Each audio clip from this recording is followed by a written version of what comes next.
दोस्तों आज अब एक ऐसी कहानी देखेंगे जिसमें एक लड़का और एक लड़की प्यार में इतना पागल हो जाते हैं और इतना आगे बढ़ जाते हैं कि इन दोनों का प्यार इस हवस तक पहुंच जाता है कि ये दोनों एक दूसरे की जान लेने पर उतर जाते हैं।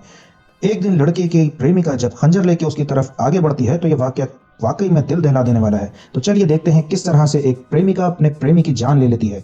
तो हमारी आज की कहानी की शुरुआत होती है और हमें जैसल नाम के एक बंदे को दिखाया जाता है जो कि विदेश से अपनी पढ़ाई पूरी करके अपने गांव आता है। हम जान पाते हैं कि ये एक रजवाड़े खानदान से है। हम ये जान पाते हैं कि जय बचपन से ही बाहर ही पला बड़ा है, जिसके चलते उसे हिंदी भी ठीक से बोलनी नहीं आती। और हम जानते हैं कि जय के सब उसके दोस्त भी उसके साथ आए हैं राजस्थान घूमने के लिए। वो अपने दोस्तों के साथ कुछ हिस्टोरिकल जगहों पर भी घूमता है। वहाँ राजस्थान का फोक सॉन्ग चल रहा होता है और उस सॉन्ग पे वहाँ से स्टाफ ही डांस कर रहा होता है। और यहीं पर हम एक लड़की तृष्णा को डांस करते हुए देखते हैं। जब डांस खत्म हो जाता है तो जय तृष्णा से बात करने के लिए आ जाता है। अब यहाँ पर वो तृष्णा से उसके बारे में पूछने लग जाता है। तब तृष्णा बताती है कि वो तकरीबन 19 साल की है और वो उस होटल में काम करती है और स्कूलिंग के बाद उसने आगे की कोई पढ़ाई नहीं की। अब शिफ्ट खत्म होने के बाद तृष्णा और उसकी एक सहेली वापस घर लौट रहे होते हैं। तभी जय और उसके सभी फ्रेंड ऑटो में बैठे दिख जाते हैं, जिसके बाद वो लोग उसे लिफ्ट देकर उसे घर तक छोड़ पाते हैं। हम जान पाते हैं कि तृष्णा एक नॉर्मल फैमिली की लड़की है, जिसके पापा सब्जियों की लेख देख का काम करते हैं। तो उसके पापा सब्जियों को सप्लाई करते थे, जिनमें तृष्णा भी उनकी मदद करती है। हम देखते हैं कि एक दिन उसके पापा सब्जियों को बेचकर घर वापस आ रहे थे, तो उनके पिकअप पर तृष्णा भी बैठी हुई होती है और तभी उसके पापा की आंख लग जाती है और वो ले जाकर गाड़ी को एक ट्रक पे एक्सीडेंट हो जाता है। इस एक्सीडेंट में दोनों मरते तो नहीं, लेकिन काफी ज्यादा घायल हो जाते हैं।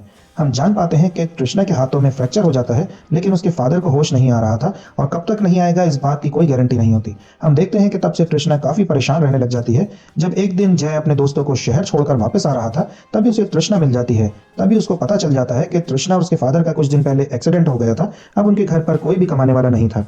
तब जय उसे बताता है कि जयपुर में उनका एक बड़ा होटल है, अगर चाहे वो तो उसमें काम कर सकती है। अब हम देखते हैं कि कुछ दिन बाद तृष्णा को एक लेटर आता है कि जयपुर के एक बड़े होटल में उसकी नौकरी लग गई है। उसे एक हफ्ते का 2500 मिलता है और उसे होटल तक पहुंचने के लिए 500 रुपये भी लेटर के जरिए आए होते हैं। हम जान पाते हैं कि ये जय का ही होटल होता है। जिसके बाद हम देखते हैं कि जय उसके पास मिलता है और कहता है कि तुम्हारा सामान मैं मंगवा लूंगा, तुम मेरे साथ चलो। जिसके बाद जय उसे लेकर अपने होटल पहुंच जाता है। हम ये देखते हैं कि जय के फादर भी कुछ टाइम से काफी परेशान चल रहे थे और कृष्णा के हाथों में भी फ्रैक्चर हुआ होता है।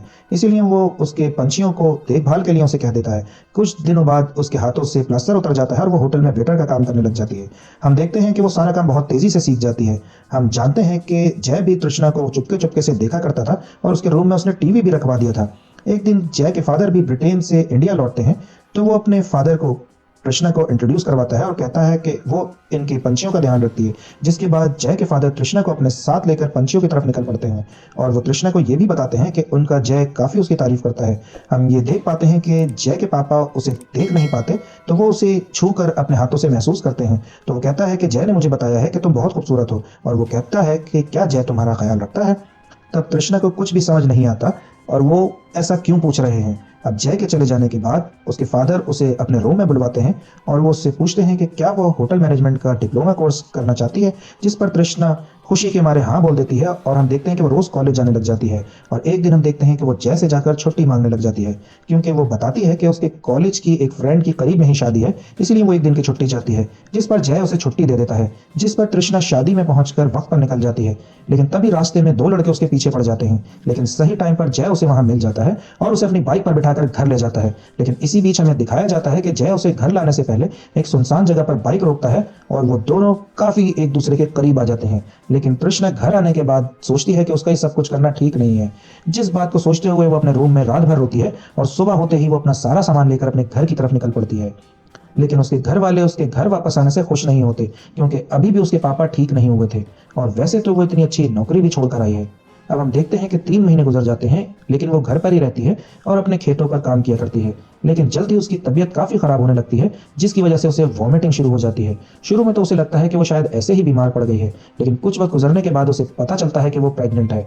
लेकिन अब उसके घर वाले बदनामी की वजह से उसका अबॉर्शन करवा देते हैं, जिसके बाद उसके घर वाले अपने रिश्तेदारों के यहाँ से भेज देते हैं। जिसके बाद उसके रिश्तेदार उसकी नौकरी एक फैक्ट्री में लगवा देते हैं। लेकिन जय को टाइम जरूर लगता है, लेकिन वो उसे ढूंढता हुआ वहां तक पहुंच जाता है और वो उसे बताता है कि वो उसके घर तक गया, उसे बहुत ढूंढा। तब उसकी बहन ने उसे बताया कि वो यहाँ पर काम करती है। जय बोलता है कि तुम्हें काम करने की जरूरत नहीं, मैं तुम्हारा ख्याल रखूंगा। और उसे ये भी बताता है कि वो मुंबई जा रहा है एक फिल्म प्रोडक्शन के काम के लिए, और वो उसे अपने साथ चलने के लिए कहता है। जिस बात पर तृष्णा एक बार फिर से उस पर भरोसा कर लेती है और उसके साथ मुंबई चली जाती है। तृष्णा यहाँ पर जाके देखती है कि मुंबई की लाइफ उसकी गांव की लाइफ से काफी ज्यादा फास्ट है। हम देखते हैं कि तृष्णा जय के साथ हर जगह जाया करती है। वो उसके साथ बहुत सारी पार्टीज में जाती है जहां पर वो नए नए दोस्त बनाती है। लेकिन सारे लोग फिल्म इंडस्ट्री से होते हैं, कोई राइटर, प्रोड्यूसर, डायरेक्टर वगैरह। हमें दिखाया गया था कि तृष्णा को भी बचपन से डांसिंग का बहुत शौक था, इसीलिए वो डांस क्लासेस में भी एडमिशन ले लेती है। अब हम दोनों देखते हैं कि ये दोनों सारा वक्त एक दूसरे के साथ ही गुजारते हैं। अब यहाँ पर ऐसा लगता है कि दोनों को ही एक दूसरे से प्यार हो गया है। एक दिन जय उसे बताता है कि उसे ब्रिटेन जाना पड़ेगा क्योंकि उसके फादर की तबीयत बहुत ज्यादा खराब हो गई है। यहाँ पर वो तृष्णा से यह भी कहता है कि वो उन दोनों के बारे में, अपने रिलेशनशिप के बारे में अपने घर वालों से भी बात करेगा। यहाँ पर तृष्णा बहुत ज्यादा सोच में पड़ जाती है क्योंकि उसे ये नहीं लगता कि उसको उसके घर वाले एक्सेप्ट कर लेंगे। इसके बाद तृष्णा उसे अपने अबॉर्शन की बात भी बता देती है और ये बात सुन के जय काफी ज्यादा नाराज हो जाता है और वो कहता है कि तुमने क्या मुझे इस काबिल भी नहीं समझा कि एक बार मुझसे पूछ लेती। तो हम देखते हैं कि सुबह होते ही जय ब्रिटेन के लिए निकल जाता है। इससे पहले वो जाने के लिए तृष्णा को खर्चे पानी के पैसे देकर जाता है। अब उसे गए हुए 1 महीना गुजर जाता है, जिसपे हम देखते हैं कि तृष्णा के रूम में एक औरत आती है और कहती है कि अगले महीने तुम्हारा किराया खत्म होने वाला है क्योंकि नए किराएदार आने वाले हैं। अब तृष्णा को ये घर छोड़ना पड़ेगा। अब इसके बाद हम देखते हैं कि वो अपने डांस ग्रुप की एक फ्रेंड के साथ उसके फ्लैट में रहने लगती है।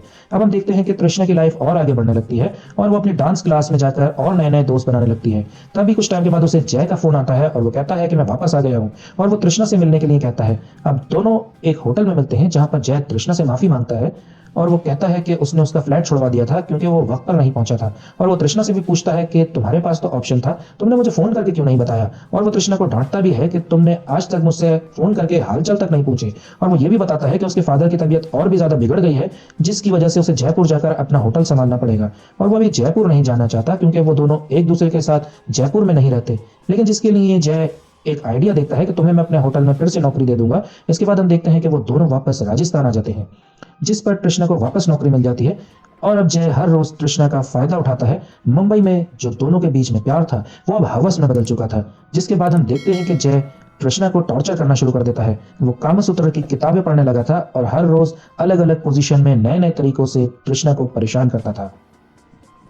वो तृष्णा को ट्रेडिशनल कपड़ों में देख देख कर बोर हो जाता है और मुंबई से उसके लिए वेस्टर्न कपड़े मंगवा लेता है। और अब वो तृष्णा को वेस्टर्न कपड़ों में इंटीमेट करने के लिए फोर्स करता है और उसे अपने सामने नचाता है। अब ये सब देख के तृष्णा काफी ज्यादा परेशान हो चुकी थी क्योंकि अब जय तृष्णा के साथ नौकरों जैसा सलूक करने लग गया था। लेकिन जय अब भी रुकने का नाम नहीं ले रहा था। ऐसा लगता था कि वो सेक्स एडिक्टेड हो गया है। अब देखते ही जय रात भर इंटीमेट होने के बाद सो रहा होता है, तभी तृष्णा किचन से चाकू लेकर आती है उसके कमरे में और वो चाकू लेकर उसके सीने में बैठकर पूरा चाकू उसके सीने में घोंप देती है और तब तक उसके ऊपर से नहीं उतरती जब तक उसे यकीन नहीं हो जाता कि जय मर चुका है।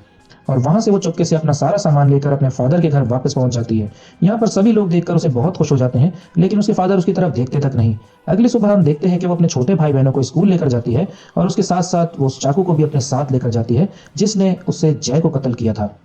कुछ देर के बाद वो अकेली होकर उस चाकू को लेकर एक टीले पर पहुंच जाती है और वहां ले जाकर वही चाकू खुद को भी घोंप लेती है। यहाँ पर हमें पता लगता है कि तृष्णा को जय को मारने का खौफ अंदर ही अंदर उसे खाए जा रहा था। उसने अपने आप को मारकर खुद को, अपने बहन भाइयों को और अपने पूरे परिवार को बचा लिया था। इसी बात के साथ ही फिल्म यहीं पर एंड हो जाती है। तो दोस्तों, अगर आपको ये मूवी पसंद आई हो तो फिल्म चैनल आन एक्सप्लेनर को सब्सक्राइब कर लें और बेल आइकन को भी दबा दें ताकि हर नई आने वाली वीडियो आपको सबसे पहले मिल सके। मिलते हैं नई वीडियो के साथ। Thank you so much.